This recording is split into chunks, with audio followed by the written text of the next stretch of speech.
এক কিশোরীকে ধর্ষণের অভিযোগে খাগড়াছড়িতে উত্তপ্ত পরিস্থিতি বিরাজ করছে। গত কয়েকদিন ধরে জেলা সদর ও গুইমারা উপজেলা থমকে আছে। যুগ্ম ছাত্র জনতা ৩ পার্বত্য জেলায় অনির্দিষ্টকালের জন্য সড়ক অবরোধ কর্মসূচি পালন করছে। সাময়িকভাবে বন্ধ রয়েছে সকল পর্যটন কেন্দ্র। অবরোধে ঢাকা চট্টগ্রামের সাথে পার্বত্য অঞ্চলের যোগাযোগ একরকম বিচ্ছিন্ন। কিছু সময়ের জন্য চট্টগ্রাম খাগড়াছড়ি সড়ক খুললেও প্রশাসনের ১৪৪ ধারা জারির পর তা আবার স্থবির হয়ে গেছে। শহর জুড়ে নিরাপত্তা বাহিনীর সদস্যরা অবস্থান করছেন, চলছে চুলচেরা তল্লাশি। খাগড়াছড়ির এই ধর্ষণের ঘটনায় এখন অগ্নিগর্ভ স্থানীয় রাজনীতি ও সামাজিক অবস্থা, যা ধীরে ধীরে সংঘাতের রূপ নিয়েছে। গত রবিবার রাতে গুইমারা উপজেলায় সেনা ও আন্দোলনকারীদের মধ্যে ব্যাপক গোলাগুলির ঘটনা ঘটে। সংঘর্ষে ৩ জন নিহত এবং অনেকে গুরুতর আহত হয়েছেন, এমন খবর স্থানীয় প্রশাসনও নিশ্চিত করেছে। সংঘর্ষের সময় সেনাবাহিনী, থানা পুলিশ সহ কমপক্ষে ১৩ জন আহত হয়েছেন। আহতদের মধ্যে মেজর র্যাঙ্কের একজন অফিসারও রয়েছেন। এই ঘটনায় স্বরাষ্ট্র মন্ত্রণালয় গভীর দুঃখ প্রকাশ করেছে। মন্ত্রণালয়ের উপদেষ্টা বলেন, জড়িতদের বিরুদ্ধে আইন অনুযায়ী কঠোর ব্যবস্থা নেওয়া হবে। কোনো অপরাধী ছাড় পাবেন না বলেও সতর্ক করেন স্বরাষ্ট্র মন্ত্রণালয়।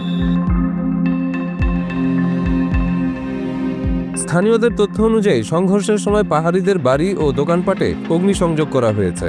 সামাজিক মাধ্যমে ছড়িয়ে পড়া ভিডিওটিতে গুলির শব্দ এবং আগুন জ্বলার দৃশ্য।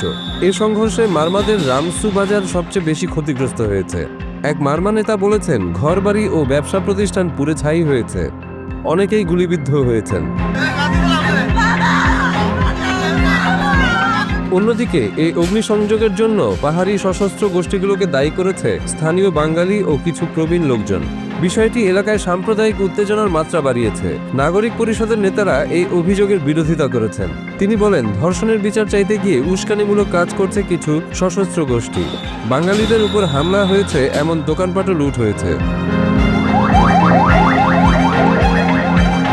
সংঘর্ষের সূচনায় সামাজিক মাধ্যমে সেনা সদস্যদের উপর হামলার কথাও প্রচার পেয়েছিল। তবে আইএসপিআর বা জেলা প্রশাসন এই ব্যাপারে কোনো মন্তব্য করেনি। জেলা প্রশাসক এবং পুলিশ সুপার গুইমারায় পরিস্থিতি শান্ত করার উদ্দেশ্যে ঘটনাস্থলের দিকে রওনা হয়েছেন, কিন্তু আন্দোলনকারীদের ব্যারিকেডের কারণে সন্ধ্যা পর্যন্ত প্রশাসনিক কর্মকর্তারা গুইমারায় ঢুকতে পারেননি। এরপর চট্টগ্রাম অঞ্চলের ডিআইজি জানান, অবস্থা এখন নিয়ন্ত্রণে আছে, তবে এখনও পরিস্থিতি অত্যন্ত নাজুক এবং নিরাপত্তা বাহিনী সতর্ক অবস্থানে রয়েছে। গত সপ্তাহের বিভিন্ন সময়ে এই ধর্ষণ মামলার প্রতিবাদে খাগড়াছড়িতে বিভিন্ন ধরনের আন্দোলন হয়েছে। বৃহস্পতিবার থেকে শুক্রবার ও শনিবার পর্যায়ক্রমে সড়ক অবরোধ, পিকেটিং, নারী নির্যাতন বিরোধী সমাবেশ এবং গাড়িতে ইটপাটকেল নিক্ষেপের ঘটনা ঘটেছে। এই আন্দোলনের সময় বাঙালি ও পাহাড়িদের মধ্যে সংঘর্ষ ছড়িয়ে পড়ে। সর্বশেষ রবিবার যুগ্ম ছাত্র জনতার ডাকে চলমান অবরোধ কর্মসূচিতে সেনাবাহিনীর সঙ্গে সংঘর্ষ বৃদ্ধির পর পরিস্থিতি আরও উত্তপ্ত হয়ে ওঠে।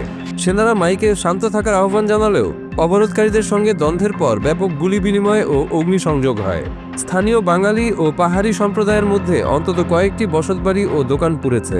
পুলিশ এখন পর্যন্ত সব দাবিকে নিশ্চিত বা অস্বীকার করেনি। পার্বত্য চট্টগ্রাম বিষয়ক উপদেষ্টা সুপ্রদীপ চাকমা এক সভায় বলেন, ধর্ষণকারী ও নারী নির্যাতনকারী সহ সহিংস কর্মকাণ্ডের সঙ্গে জড়িতদের বিরুদ্ধে কঠোর আইনানুগ ব্যবস্থা গ্রহণ করা হবে। তিনি সবাইকে শৃঙ্খলা বজায় রাখার আহ্বান জানান। খাগড়াছড়ি ও গুইমারায় এখনো থমথমে পরিস্থিতি বিরাজ করছে। নিরাপত্তা বাহিনী বিদ্রোহ প্রশমনে সতর্ক অবস্থানে রয়েছে। জনজীবন ব্যাহত ও চলাচলে কড়াকড়ি চলছে। প্রশাসন বলেছে, পরিস্থিতি স্বাভাবিক না হওয়া পর্যন্ত এই নিরাপত্তা ব্যবস্থা অব্যাহত থাকবে।